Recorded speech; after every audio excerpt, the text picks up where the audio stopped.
বিশ্বের একমাত্র নোবেল বিজয়ী সরকার ডক্টর মোহাম্মদ ইউনূস। দর্শক, আপনারা জানেন অন্তর্বর্তীকালীন সরকারের প্রধান উপদেষ্টা হিসেবে দায়িত্ব নিয়েছেন ডক্টর মোহাম্মদ ইউনূস সাহেব। তিনি দায়িত্ব নেওয়ার পরে দেশের বিভিন্ন ধরনের সংস্কার তিনি শুরু করেছেন এবং বিভিন্ন ভালো কাজের উদ্যোগ তিনি নিয়েছেন এবং গত এক মাসে তিনি তা বাস্তবায়ন শুরু করেছেন। 5ই আগস্ট ছাত্র জনতার একটি নতুন বিপ্লব এসেছে আমাদের বাংলাদেশে। আমাদের বাংলাদেশ দ্বিতীয়বারের মতো স্বাধীনতা লাভ করেছে। এদেশে মানুষ সুন্দরভাবে শান্তির শৃঙ্খলভাবে চলাফেরা করবে, স্বাধীনভাবে তারা জীবনযাপন করবে। এটাই হচ্ছে একটা স্বাধীন দেশের প্রধান লক্ষ্য। ডক্টর ইউনূস সাহেব তিনি ক্ষমতা নেওয়ার পরেই ব্যাংকিং সেক্টর থেকে শুরু করে যেই সরকারি ডিপার্টমেন্টগুলোতে দুর্নীতি হতো সেই দুর্নীতি বন্ধের লক্ষ্যে তিনি কাজ করে যাচ্ছেন। এটা খুবই ভালো।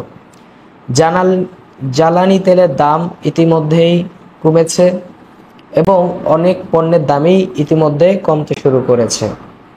আমরা আশা করি খুব দ্রুত সময়ের মধ্যে দেশের যে নিত্য প্রয়োজনীয় যে জিনিসপত্রগুলো রয়েছে সেই নিত্য প্রয়োজনীয় জিনিসপত্রের দাম খুব দ্রুতই কমবে বলে আশা করা যায়। তবে এখন পর্যন্ত যেটা হয়নি সেটা হচ্ছে বাংলাদেশ থেকে চাঁদাবাজি বন্ধ করা যায়নি। ডক্টর ইউনূস সাহেব যদি খুব দ্রুত দেশ থেকে এই চাঁদাবাজ মুক্ত একটি দেশ করতে পারেন তাহলে বিশ্বের দরবারে তিনি একজন সফল সরকার হিসাবে পরিণত হবেন। কারণ হচ্ছে আমরা বাঙালি, আমাদের মধ্যে লোভ বেশি, লোভ কাজ করে, যে কারণে হচ্ছে মানুষের কাছ থেকে অর্থ আত্মসাৎ করার একটি আমাদের প্রতিযোগিতা সবসময় চলে। আগে একটা দল চাঁদাবাজি করত, এখন সেই দল মাঠে নাই, এখন আবার আর একটা দল এসে চাঁদাবাজি করে। এজন্য যারা চাঁদাবাজি করে তারা যে দলেরই হোক না কেন তাদেরকে খুব দ্রুত আইনের আওতায় এনে তাদেরকে বিচার করা হোক। দেশ থেকে যদি চাঁদাবাজ, সন্ত্রাস, দুর্নীতি মুক্ত করা যায় তাহলে আমাদের ডক্টর ইউনূস সাহেব বিশ্বের 1 নাম্বার নোবেল বিজয়ী সরকার হবেন।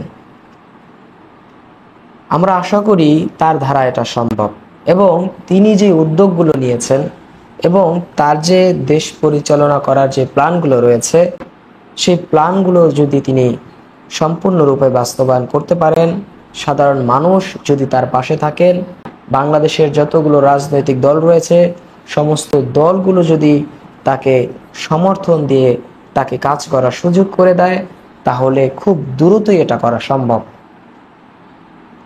ডক্টর ইউনূস সাহেবের মতো একজন লোক, একজন উপদেষ্টা, একজন সরকারকে পেয়ে আমাদের বাঙালি জাতি ধন্য। দর্শক, সুন্দর একটি নিরপেক্ষ এবং সুশৃঙ্খলভাবে শান্তিপূর্ণভাবে একটি নির্বাচনের ব্যবস্থা করা হোক, এটা আমাদের দেশের সকল মানুষের চাওয়া।